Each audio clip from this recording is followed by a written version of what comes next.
Madame la présidente, madame la rapporteure, monsieur le ministre, mes chers collègues, Yaorana, Bozu, permettez-moi avant toute chose, mes chers collègues, de saluer nos frères et sœurs polynésiens, calédoniens, wallisiens et futuniens qui, à l'heure où je vous parle, dorment encore ou se réveillent à peine.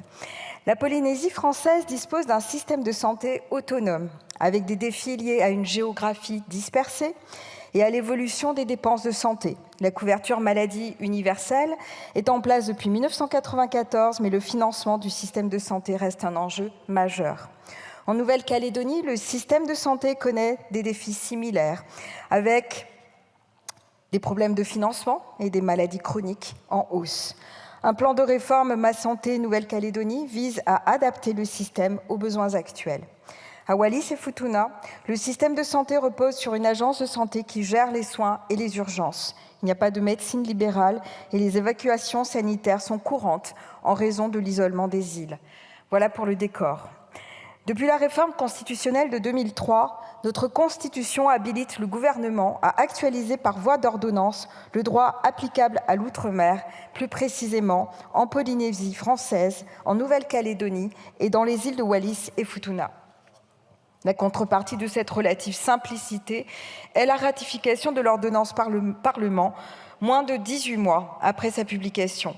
Nous sommes donc réunis ce jour pour exercer notre rôle de législateur dans une dimension davantage légistique que politique.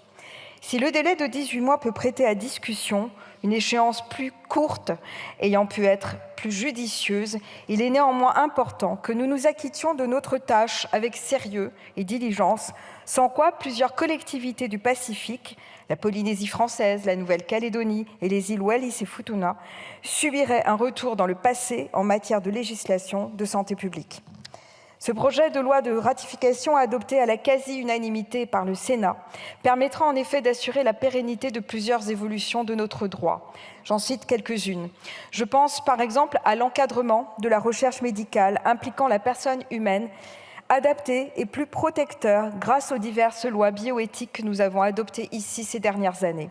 Je pense également à l'harmonisation des délais de recours à l'interruption volontaire de grossesse de 14 semaines, dorénavant pour toutes les femmes de notre pays, où qu'elles résident, y compris dans les eaux du Pacifique. Il s'agit là d'une mesure précieuse d'égalité des droits des femmes. Je pense enfin à plusieurs dispositions qui renforcent l'accès aux soins, notamment celles issues de la loi du 26 avril 2021, dite loi RIST 1, du nom de notre collègue que je salue. Ces dispositions permettront demain un meilleur dépistage et un meilleur traitement des infections sexuellement transmissibles. Elles permettront aussi d'élargir les capacités de prescription des sages-femmes, masseurs kinésithérapeutes, orthophonistes et ergothérapeutes. Enfin, nos compatriotes polynésiens, calédoniens, wallisiens et futuniens, porteurs de handicap, verront, il était temps, l'accès aux soins et leur accompagnement facilité. Mes chers collègues, la réalité médicale et sociale des Français du Pacifique est difficile et spécifique, je le rappelais en introduction. Ces populations souffrent de sévères difficultés d'accès à la santé. Il convenait d'y remédier en partie aujourd'hui. Si notre rôle de législateur nous conduit aujourd'hui à renforcer l'égalité de leurs habitants sur le plan de la continuité juridique, d'un point de vue sanitaire, n'oublions pas non plus de continuer de les accompagner dans leur développement, notamment économique. Le groupe démocrate votera bien entendu en faveur de ce projet de loi. Je vous remercie.